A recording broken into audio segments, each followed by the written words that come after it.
Hello everyone, Charling here, and this is F1 2016.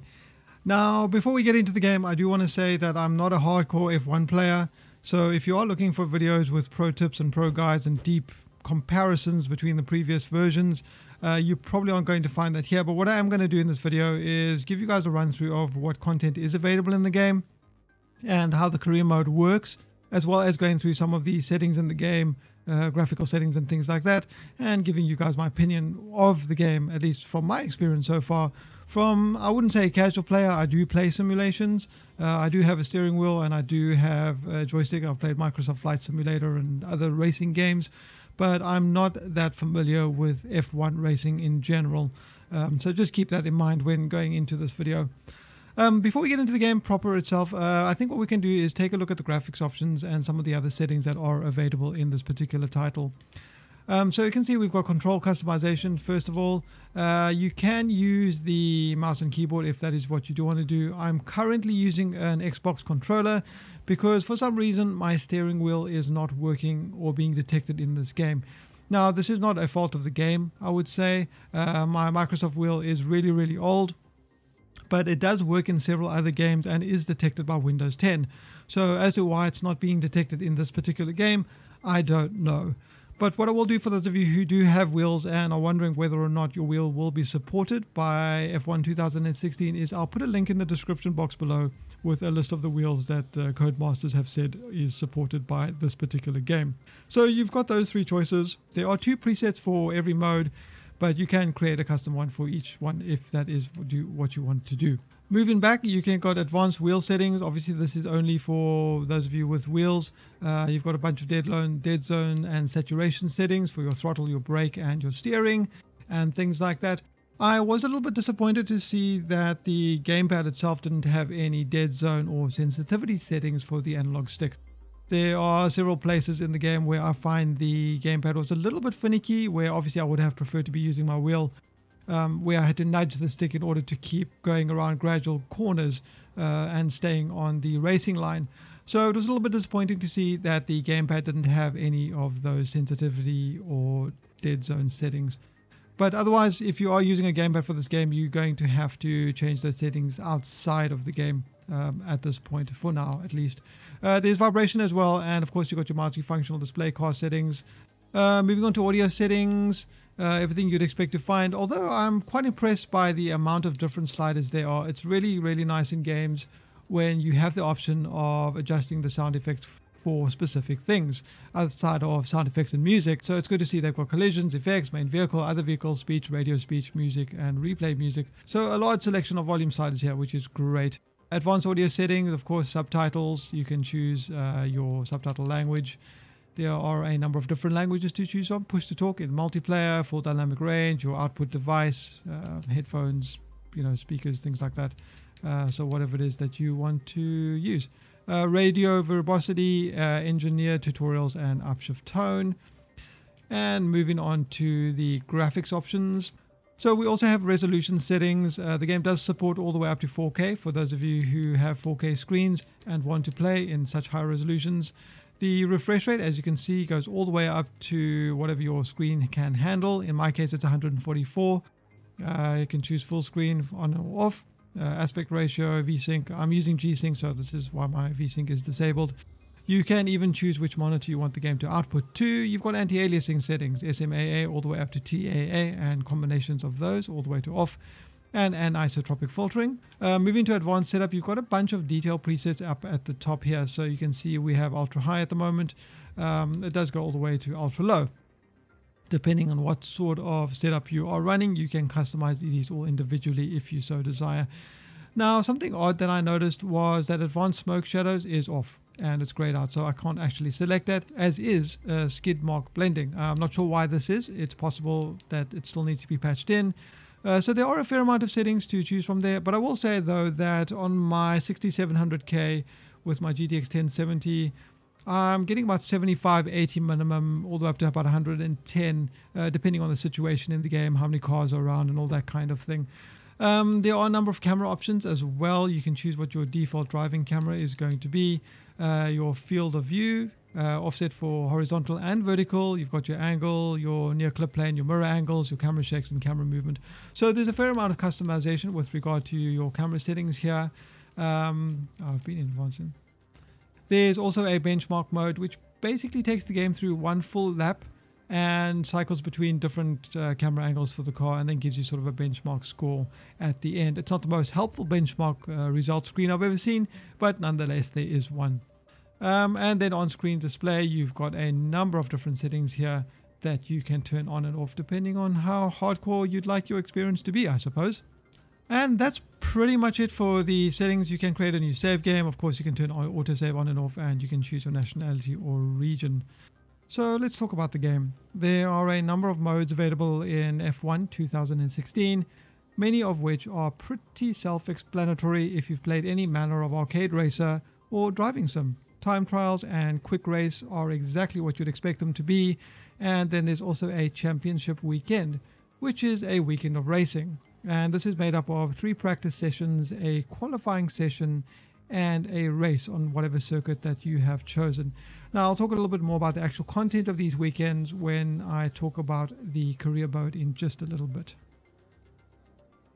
There is multiplayer as well, obviously. Unfortunately, I was unable to test this feature since I'm playing a pre-release version of the game, so there were no multiplayer games to be found. Now, with that said though, the multiplayer is fully customizable with regard to your race and driver assist settings, which is nice. There is even a championship multiplayer feature, which I believe will allow up to 20 players to play through a race weekend together and finally compete for the cup, which I think is pretty cool indeed. Now, what I'm going to spend the majority of my time talking about is the career mode, since this is the new edition of F1 2016, and I do believe that this mode was absent from F1 2015, if I am correct in saying so. Now, there are 2 options in the career mode. You have the normal career mode and pro career mode, the latter being for the most hardcore of you F1 racers out there. The camera is locked to cockpit view, all the driving assists are turned off, and the AI and race settings are set to the hardest, most stringent difficulty possible, and the race lengths are set to full. So that means the practice sessions are 90 minutes each, with the final one being 60 minutes, and the races are 50 laps each, I believe. Otherwise, as far as I can tell, the 2 modes are identical. So upon entering the career mode, you're going to get to create a character. You'll pick a face, and for some reason there are no Asian races to choose from. A little bit odd indeed. You'll then pick a helmet. You've got 8 to choose from, which you can customize the color of. You'll pick your name, your country, you'll pick a number, as well as an abbreviation basically. And after you've done that, you're going to be put into the game proper.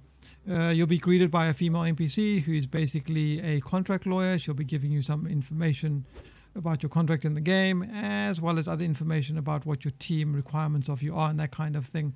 Unfortunately, there is no way to skip this interaction or any of the other interactions in these sections of the game, especially if you're playing the campaign for a second time. You're going to have to sit through and listen to all of this over again. I think it would have been nice to give you the option to skip these dialogue sequences. So there are going to be 3 places where you'll spend your time in F1 2016. At your laptop, which will happen between races, in your garage, where you'll be doing your practice runs, you're looking at stats, changing your loadout and your car setups and things like that, and of course on the track. There are 3 practice sessions that take place across each weekend, a qualifying session, and then of course the race proper. And when you start the career, you'll get to choose whether it's a full weekend or a short weekend. I alluded to this earlier, but when you choose a short weekend, the practice sessions are going to be shorter, and to finish the race is going to require less laps. So in my game, I went with a short weekend for time's sake. So there are 2 30-minute practice sessions, 1 15-minute practice session, a quick qualifying round, and then a 15-lap race. If you had chosen a full race option, you would be sitting at 90 minutes per practice session, 60 minutes for the third one, and I believe a 50-lap race. The practice sessions themselves, though, they do serve as more than just a way for you to learn the circuits. Track acclimatization, tire management, qualifying pace, and team objectives. Now, the track acclimatization tasks you with driving through checkpoints at specific corners in order to get the optimal route through those specific corners. and they're grouped up. So sometimes if you miss one, you'll miss the one just after it as well. And the idea is to pass through them at the right speed. And each one of these that you pass through, depending on your performance, will award you with a certain amount of points.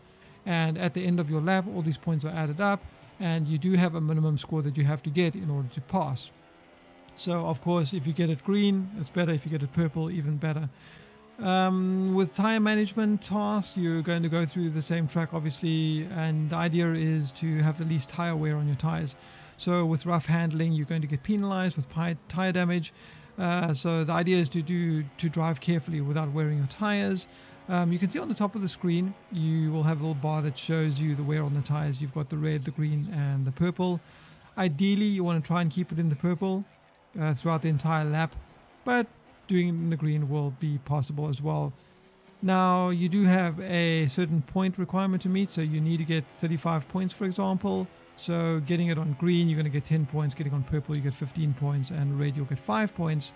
So it's very possible that after your 3 or 4 laps, once all the points are added together, that you don't meet your requirement, which means this test is going to be failed, which means you aren't going to get any points for it. Then, of course, there's the qualifying pace, which is a test to see how fast you can do the lap in order to predict how you will place in the qualifying session. And finally, there are team objectives. Now, these are a bunch of different goals which can actually be achieved during any of the other practice runs. So for the fastest consecutive laps, or the fastest sectors, or using DSR, or things like that. So these can be done while you're trying to achieve the other goals, which is fine. And by doing that, you'll get points for this as well. So if you've chosen a short weekend, you'll have 30 minutes, plus 30 minutes, plus 15 minutes in order to try and accomplish all of these goals. And you will be surprised how quickly time passes when you're trying to get the optimal scores. And the reason you'll be wanting to get these points, because these reward points that you get for doing these practice programs are going to eventually add together, and that score or that amount of points is going to be put towards research for your car. So the better you do, the more points you're going to get, the more chance that you'll be able to upgrade your car more regularly. So there is definitely an incentive in order for you to try and get the best points for these different practice programs as you can. The other thing you can change in the garage is your car setup. So you can actually, aside from changing your tires, go into your setup and change between different presets. So top speed or better cornering, things like that. And if you don't like any of the presets that the game has to offer, you can customize your own. As you can see, there are a number of different functions you can change, and you can save your own custom profiles for whichever track it is that you set it up for. So that is nice indeed. So once you finally load into the game, you'll see that it looks pretty decent, runs pretty well, which is always nice to see.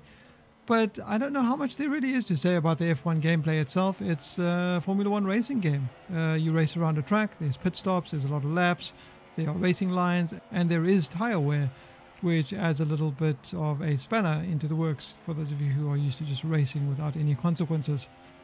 What I do want to say though is that the driving assists are customizable on the fly, unless of course you're playing the Pro career mode. So if you are feeling more confident and you do want more of a challenge, you can head into that menu and start fiddling with some of these settings. The difficulty of the AI and the race parameters is set when you start the career. Otherwise, I think the driving feels pretty good to me. It feels weighty, it doesn't feel floaty or anything like that. The controls are very responsive, at least with the gamepad. As I mentioned, I do think the gamepad feels a little bit twitchy for some of the more gradual corners, but I think that's more of a problem because it's a gamepad in a driving game as opposed to an issue with the game itself, I'd say. There is collision physics as well, so it's pretty easy to damage your car. There is a flashback feature in the game because, why not? Every popular modern racing game nowadays has a flashback feature because for some reason drivers can go back in time. But if you don't like it, you can go ahead and turn it off. I've not actually gotten a chance to use it in the career so far, but that's not to say that I won't. Content-wise, it has 21 tracks, which, is quite a lot. For those of you who are familiar with Formula 1 racing, I'm sure you know all of these tracks already. For someone like me, I'm just scrolling through the list and I see, wow, 21 tracks, that's quite a lot. Based on the fact that I've played 16 hours with the game, I restarted once, and I've gotten to, I think it's the 5th or 6th circuit so far, that's a lot of content. considering that each track is going to be played for multiple hours as you try to perfect your time. So I think there's a great deal of gameplay replayability and content to be had here. And I must say that I'm having a great time so far. I initially thought that racing around the same track 30 times in a weekend would get old, get a little bit boring, but honestly it actually hasn't. I'm still enjoying the game at the moment. Even playing on amateur with a bucket load of assists still feels kind of rewarding somehow. But there is something rewarding, about mastering each of these tracks, mastering each of these practice programs, especially if you're one of those type of players who likes to try and get the best score and that kind of thing. And surprisingly, as I said, I haven't gotten bored yet. As I improve, I turn off more of the assist and the challenge is so much greater. And it's almost like I have to relearn the whole track because, the controls feel like night and day when you start turning off these assists, which, actually makes me think maybe I should be turning them off and getting used to that instead. But I think between all the customizable difficulty settings and the very many circuits in F1 2016, there's a lot to be had here. You can make it as hardcore or as friendly as you like. And I'll say this as someone new coming to the F1 series, it wasn't difficult for me to get into the game. I just needed a little bit of patience and I can take it at my own pace, as I said, and I can adjust the assist as I desire. So when I improve, I can turn more off, for example. So it is definitely approachable. I've never felt frustrated at any point during my 16 hours with the game so far. And as I said, I've been having a really, really good time with the game. I think because I feel that it's challenged me in ways that other races haven't. And it's always interesting to see how different it is from other races, where you can just ram people off the road and things like that. Here we have yellow flags, corner cutting, illegal overtakes, and having to give positions back and pit stops and that kind of thing. And it all encourages a very different style of play, more of an endurance style of play, especially with the longer races, knowing that you have to go in for a pit stop and, change your tires and things like that. So there seem to be a lot more to consider. And as mentioned, there's physics in the game as well, and the car can get damaged relatively easy. And with these 21 tracks, I haven't even spoken about the fact that the weather can change, so then it's going to start raining, and that just adds another whole coat of paint to the difficulty and feel of racing around the track. But I'd never had any bugs. There were no performance issues or crashes during my time with it, which I suppose has to be said, seems to be a miracle nowadays with PC games. So the question is F1 2016 good, and is it worth picking up? I would say yes. If you're an F1 fan and you enjoy racing sims, I would highly recommend this game. It runs well, it's got a lot of content, it has a customizable amount of challenge to suit your needs. However, if you're the kind of person who prefers arcade races and would probably get bored racing around the same track 50 times, then maybe this game is not for you. It is, after all, a Formula 1 game, so I suppose what else did you expect?